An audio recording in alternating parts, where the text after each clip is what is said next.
Hey, folks, welcome back to the Land Fixer podcast. I'm your host, as usual, Logan Swanson. We are very excited to have Aaron Porter and Chris Thomas with AI Land Deals with us today. Guys, say hi to everybody. Hey, how's it going? All Thanks right. for having us, Logan. Oh, we are glad to have you. Folks, as usual, if you are looking for any funding for your land deals, go to landpartnerfunding.com. If you're interested in JVing with me on any sort of land flips, subdivisions, development projects, anything like that, go to www.thelandfixer.com, or you can email me at thelandfixer@gmail.com. And our sponsor for our episode today is Maps. Maps are good. If you like maps, they help you find places. I don't really know how to read most maps, and a lot of maps have weird colors. Maps. All right, guys, thank you for being with us. You are the owners and founders of AI Land Deals. Can you tell us, I guess one at a time, I'll start with Aaron. If you'll tell us a little bit about what brought you here today and this new exciting product that you guys are launching. We're just excited, Logan. We've been in the land space for 3 years. Chris and I started our own land investing, land flipping business 3 years ago. We joined a coaching program, didn't know anything about, real estate or land, and we just fell in love with it. And, we had some success, and then we just kind of noticed a few things that led us to create AI land deals to help all land investors find the best markets to spend their marketing dollars. Cool. I usually like to ask a little bit about what course you took, what sort of flips you've done, maybe what that's looked like for you all the past couple years. Yeah, definitely. So we started probably February 2022. We did Land Profit Generator, LPG course, Jack Bosch, did the year coaching program. It was awesome. Like we think coaching's fantastic. Learned a lot, met a lot of great people, had awesome coaches throughout the process. So we did that for about a year and then have been continuing to run the land business for the past 2 years after that as well. And what's your bread and butter? Is it sort of like small flips, big subdivisions? What do you guys like to work on? Yeah, we kind of we do it all. We do infill lots, we do rural acreage. We are not super picky. We more focus on assess to market value ratios and finding properties that have a margin there, which is why and what led us to creating AI land deals. But we do a little bit of everything. We eventually want to get into subdivides and do that, but we've been spending a majority of our time last year creating the software and just doing a little bit of everything on the land flipping side. Neat. Yeah. So I've done a fair bit of coaching and mentorship along the way. I don't have any sort of program like any of these guys. I just kind of usually will give someone 10 weeks, 1 day a week. I say, or 1 hour a week. I'll sit down with you, coach you. You tell me the sort of business that you want to build, and I'll help you build it because I'm kind of like you. I do all sorts of different size projects. I've dabbled everywhere. So, and we always come to market selection as one of the early topics, right? And I've talked a lot about it. I mean, you were at my first seminar, I should say, and I talked a lot about market selection. And so you heard my spiel. I pretty much say there's no wrong market. Every market is its own headache. You either have very active market where maybe buying is going to be hard, but selling is going to be really fast, or you might have a really slow market where selling is going to be easy, or buying is going to be easy, but selling might be kind of difficult or slow. And I know there's a lot of different ways that people will engineer market selection. And when you told me about your approach, which is, and I'll let you go in depth on it, but my understanding is you're effectively looking at what the county appraised prices are and where there's a delta between the actual market prices, because that's usually what folks are going to consider their property worth if they're not familiar with the market themselves. So you're going to say, hey, this area, this county is under appraising their land by a fair bit. So that's where we want to enter the market. Is that about what y'all are doing here? I mean, you more or less just nailed it in that little 1 minute segment. I mean, we'll happily bring you on board and you can pitch this with us alongside us. That was very well done. But that's exactly what we've created with AI Land Deals, and what we've built our business on was finding those deltas, like you said, finding areas that the county appraised value, the county assessed value has not caught up to actual market values. We I agree with you. You can do business in a lot of different markets, but if you can really focus in your marketing dollars, whether that's mail or text or cold calling campaigns, and not just spray it all over the place throughout an entire county, and focus in on markets that have these margins, I think you end up saving a bunch of money as well as time up front researching these counties. So no, I think you nailed it exactly right. We've built our business on that because, like you said, you have sellers that, know what the market values of their property and that's what they want. And there's not really money to be made there. But then you have sellers that, don't necessarily know, but they see that annual once a year tax appraisal value. And that's kind of their assumption of what the property is worth. And as you know, in this business, it's an acquisitions business, right? The more properties you acquire, the more at bats you have, the more likely you are to hit base hits and home runs by acquisition. So if we built our business on acquiring properties at a high volume that at the assessed value or close to the assessed value range, knowing that the market value is higher than it. Yeah. And that's, one of many approaches, but I really think it's one that's not spoken about a lot. And I think that's, probably the niche that you're going to fall into, right? And folks, I guess before we get into this, I wanted to let the audience know if you're just listening, this might be a good time to switch over to YouTube. You can look up the Land Fixer podcast on YouTube. This will be the most recent podcast, most likely if you're listening to it. But I'm actually going to have Chris and Aaron kind of do a little bit of a demo of this product because my biggest question, I'm sure you'll be able to show us here, is how granular are you able to be with this, right? So whenever I talk about market research, as soon as someone says like the county they're working, I'm usually thinking you're doing it wrong, because that's overbroad in my opinion. Typically, you need to be very specific on either a tight geography that you're going to know really well or a specific property type or around a certain lake or around whatever it is. You really need to be a little more dialed in than just an entire county. So how are you able to dial in with AI land deals? Yeah, we were able to take it granular to a zip code level. And I'll tell you what, that's just being strategic. When Chris and I first started, it just felt like we were throwing money against the wall like spaghetti and seeing what sticks, hoping we get a deal. Now we're strategic about it. And that's why we created AI land deals. And, in 3 years, we've netted over $1 million in our business. So, this is a software created by land investors for land investors. So I just want people to know that, we know what we're doing and this has worked for us. And I think it's going to work for a lot of people. Yeah, Chris, did you want to be able to maybe pull it up and demonstrate this a little bit while I ask you some more questions? So you said you can narrow it down by zip code. That's correct. So how would you kind of show us Yeah. how it works? Someone logs in. What are we doing? Yep. So this is the app.ailanddeals.com. Once you sign up, you have the option of either picking you pick your states essentially. We're saying pick the states you want to work in. We'll show you the counties and zip codes that have those margins of assessed to market value. So you have the option of picking 3 states, 5 states, or 8 states. And so once you log in, you'll go to the search feature here. So just for demo purposes, your states will get highlighted. So we have Wyoming, Arkansas, and Maine that you've chosen. You click on that state. So Arkansas, for example, this is now going to show you from a county level. This is going to show you all of the counties within Arkansas. Keep in mind, there are 75 counties here in Arkansas. This is going to show you the first 25. If you go to the next page, it'll show you the next 25 and so on and so forth. So you'll notice these green, yellow, and red pins for each of the counties that are here showing.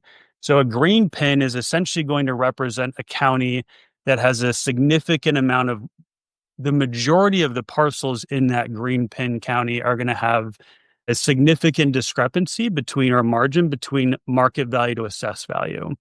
The yellow pins are going to be the majority of the parcels in that county have a good amount of margin between market to assessed value. The red pins are going to be counties that have market value where the assessed value has caught up to the market value. And even sometimes the market value is lower than some of those assessed values. So to your question, and I'll go into this more, but I wanted to answer your question as well, like Aaron did. You can take a county, for example, let's say, Fulton County, right? You can click on that county and it'll now zoom into the county's zip codes within there. So it's going to be the exact same concept, the green, yellow, and red pins. and these are going to be the zip codes within that county and the same spreads, green, yellow, and red. So you can really focus in and target, individual zip codes. And it's a great, and I'll stop after this, but it's a great question that you brought up, Logan, in that, you can get hyper focus, like even these red counties, for example, you can click on them, and a lot of them are like your bigger major metros. And Bentonville, say yeah. you wanted, yeah, say you wanted to mail there, you can click on those and you can get hyper focus and just mail or market to the green ones, the green zip codes within that major metro county. So, and there are people that are using the method of mailing major metros, but it requires a lot more marketing. So instead of spending marketing in that entire metropolitan area, you can just market to those green zip codes within that county. Yeah, that's really cool. So what happens when you hit add to cart? So you going to, well, actually, first off, where is the data come from? Yeah, great question. So we researched a significant amount of data providers.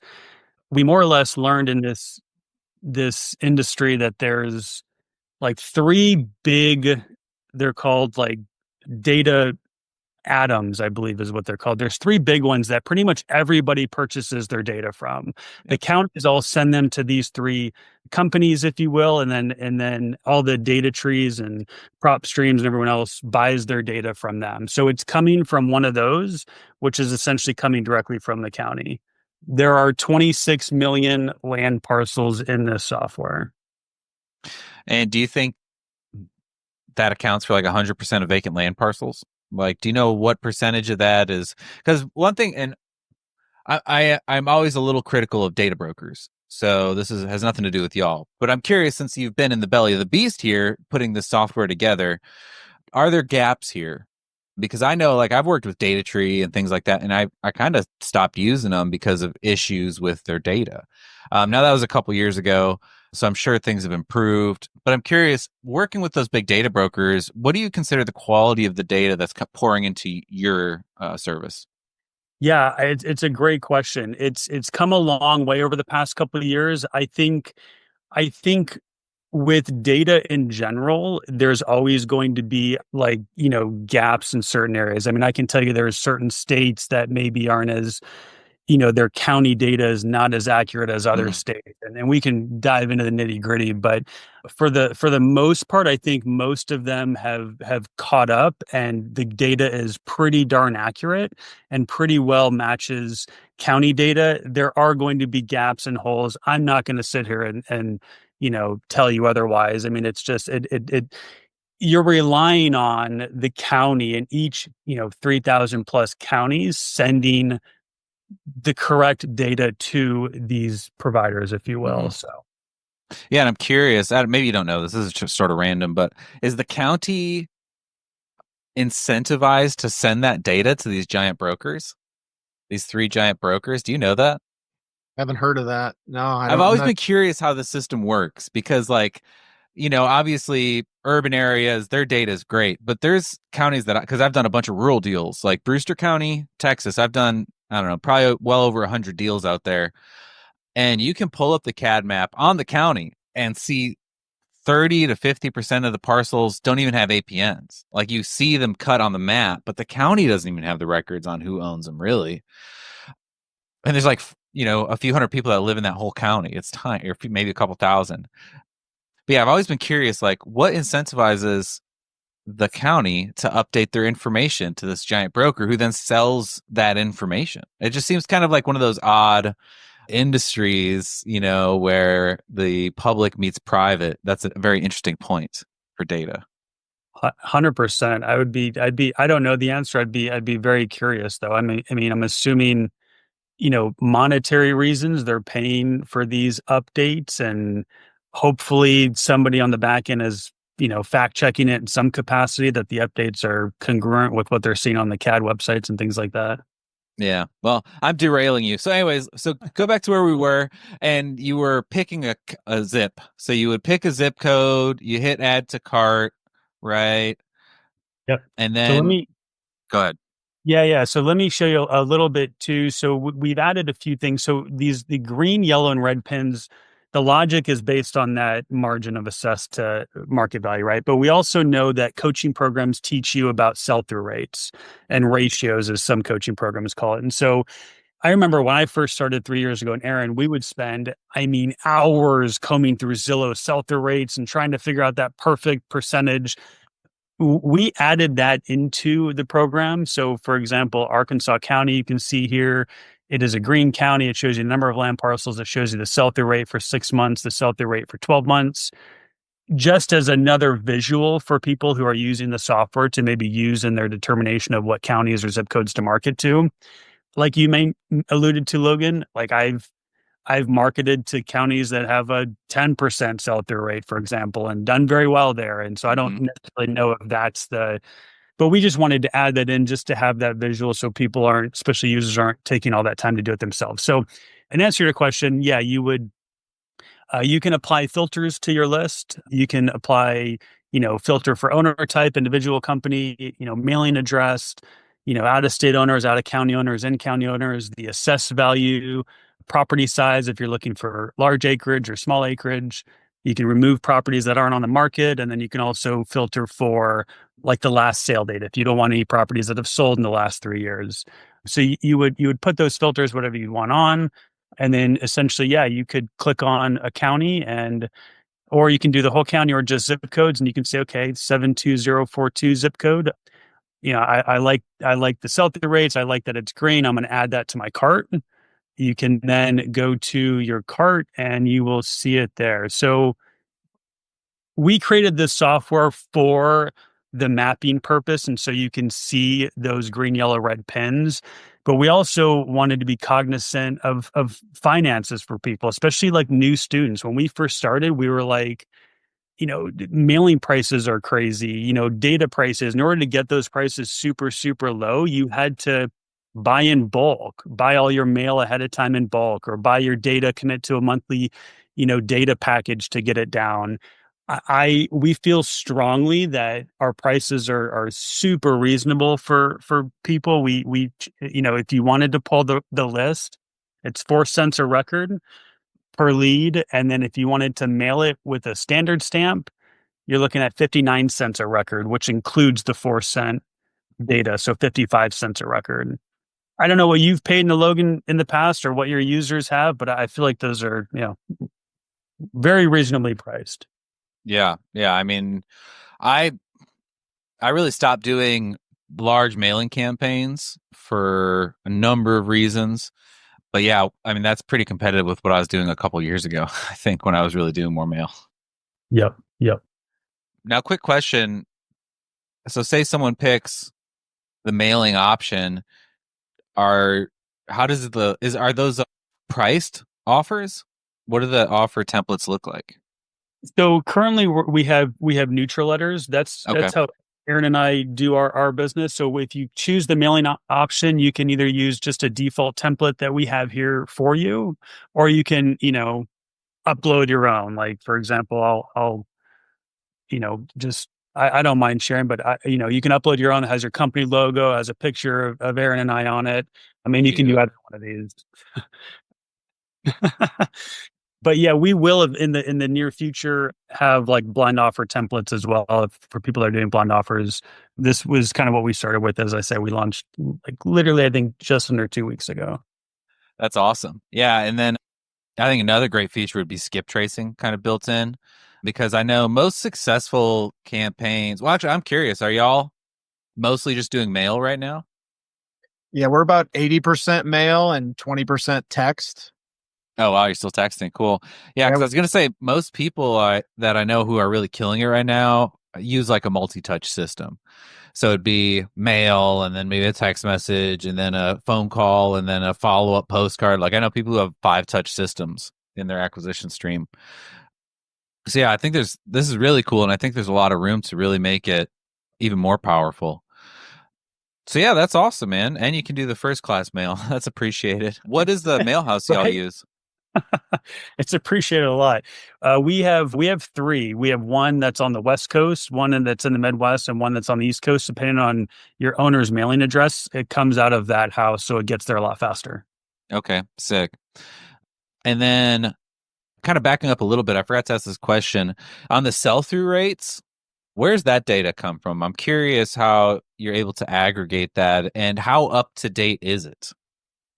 Great question. So it updates monthly, both on the data side as well as even these color coding logic that's going to update monthly. I'll kind of back up just a second. So what we did was we took 26 million land parcels, put it into this software, has the county assessed values for each one of them.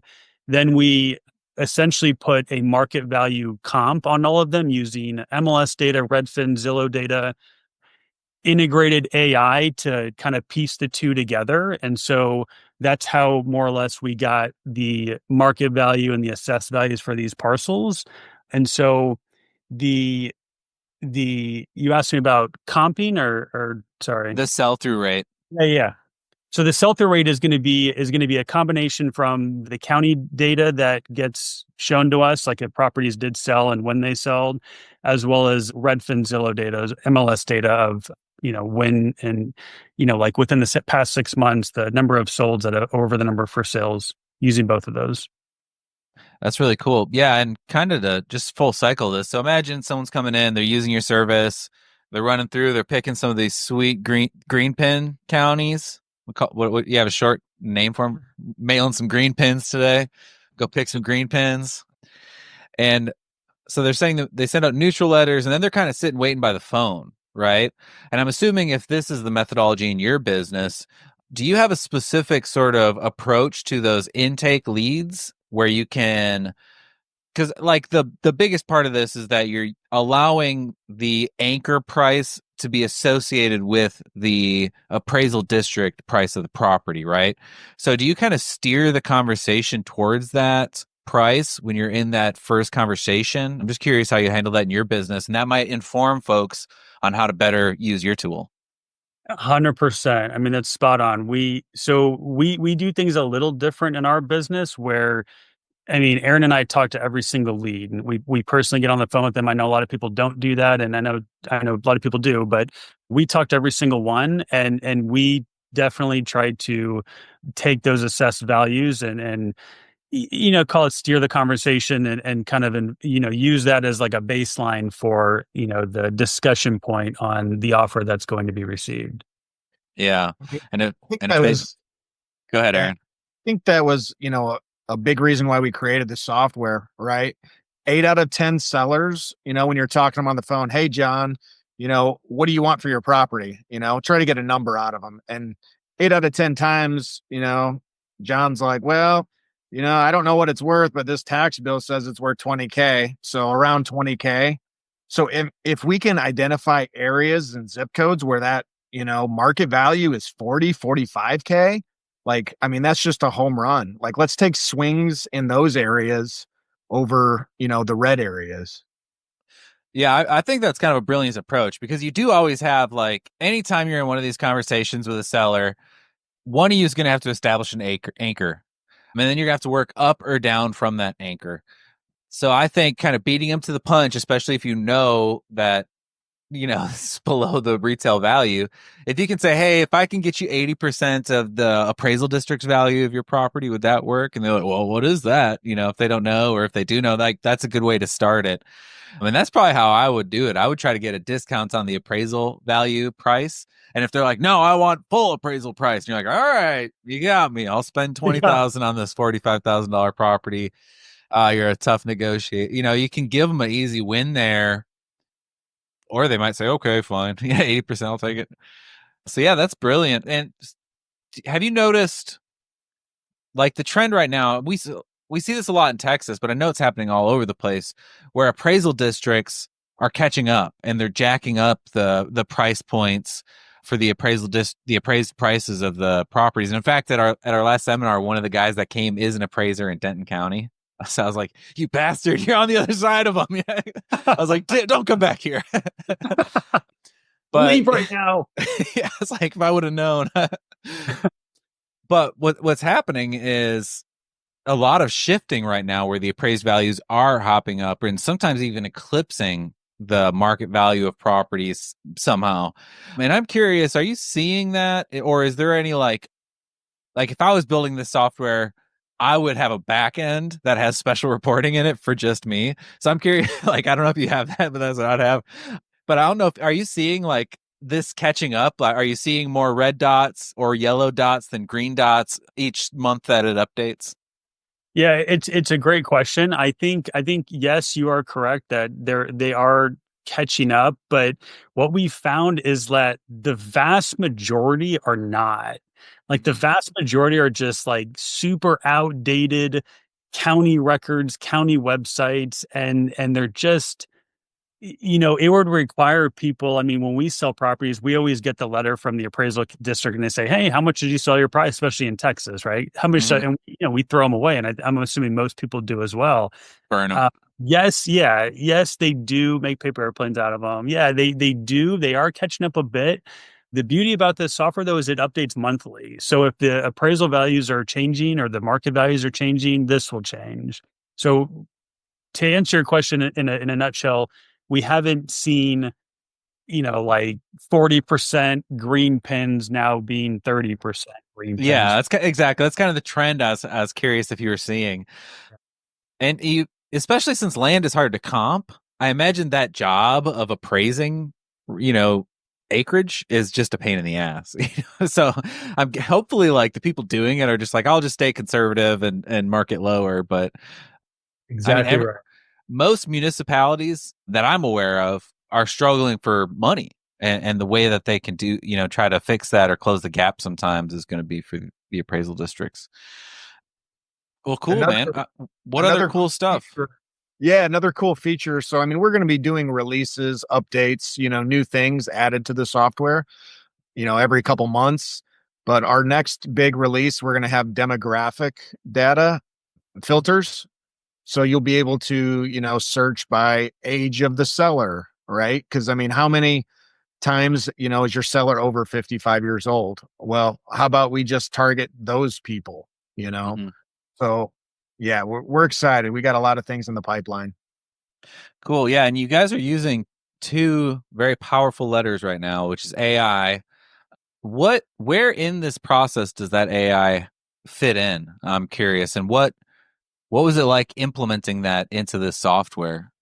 Yeah, no, it's a great question. So I would say the two main things that AI is currently doing in the software is you have all of these properties, right? These 26 million parcels of land, and they're based off of like an APN, and then there's a latitude, longitude, and you're trying to get a market value of each one of them using MLS, Zillow, Redfin data. So the AI is pinpointing the two, right? It's saying this parcel number lines up with this 1 mile radius of sold prices or for sale prices, and it's getting those things to coexist. So that's the main point, the main piece that AI is using. It's also we're using in this software to start leveraging it with looking at sold and for sale prices from the MLS and doing that through OpenAI. So, a couple months ago, you couldn't do that because OpenAI couldn't access like the web, but recently they launched where you could. So Mm-hmm. we're using it to also get and hone in on market values of these parcels. Cause like you said, land is not easy to comp. If we took a Yes. parcel and we gave it to 10 different land investors, they would all probably have a different comp more or less. And so being able to leverage AI to really fine tune those numbers is important. Yeah, and that's kind of where I feel like it would be the hardest step in this entire process would be to take a zip code of properties and comp it with a software, right? Because for example, in my land company or my funding company rather, people will bring deals to us to fund, right? And one of the things that I see that I immediately throw away is any sort of like priced.com, anything like that where they're aggregating the retail value based off of, whatever last 100 transactions in that zip code because it means almost nothing to a specific property. So I imagine if you can get a well-suited AI in there, I mean that is probably the most pivotal step, especially in, any large zip codes where you're going to have dynamic terrain types, dynamic property types. In one zip code you might have the edge of a major city, and the difference between 5 miles from that major city could have a dramatic effect on the value of the pricing. So yeah, I think that's probably where AI is going to be the most helpful. And I'm curious, are you guys looking every month at what AI tool you're going to plug in there? Because there always seems to be, DeepSeek comes out, and then Claude, and then it's like 100 of them now, and they're all competing. Like I've been playing around with Grok recently, and Grok's actually a pretty powerful tool. We've looked at several, and we have implemented in here one of the major players, but it would be interesting to kind of compare and contrast because like you said, I've heard of Gronk's done very well as well, and it's a fun tool. But right now we have one of the bigger players that are implemented in here. Okay, sick. And then do you have a secret list of like gold star pins where the sweetest deals live that you would never share? That's what I would do. I would have and then I just delete them off of your map. Like, sorry, that zip code does not exist. The fire pins. Yeah. Fire pit. So we've used this, and we looked kind of at our numbers as well and our KPIs. 8 of our 10 biggest deals we've done over the past year and a half came in green counties, and 3 of those were 6-figure deals. So we we we know that there's enough to go around in this community because it's a fairly tight-knit, smaller community, and so we're hoping that it helps a lot of other people the way it's helped us in our business for sure. Yeah. Well, cool. So I think y'all have covered everything. Is there any other features we haven't hit upon yet? I see favorites, so it looks like you can pick some zips and drop them in your favorite section. Hit the little heart button.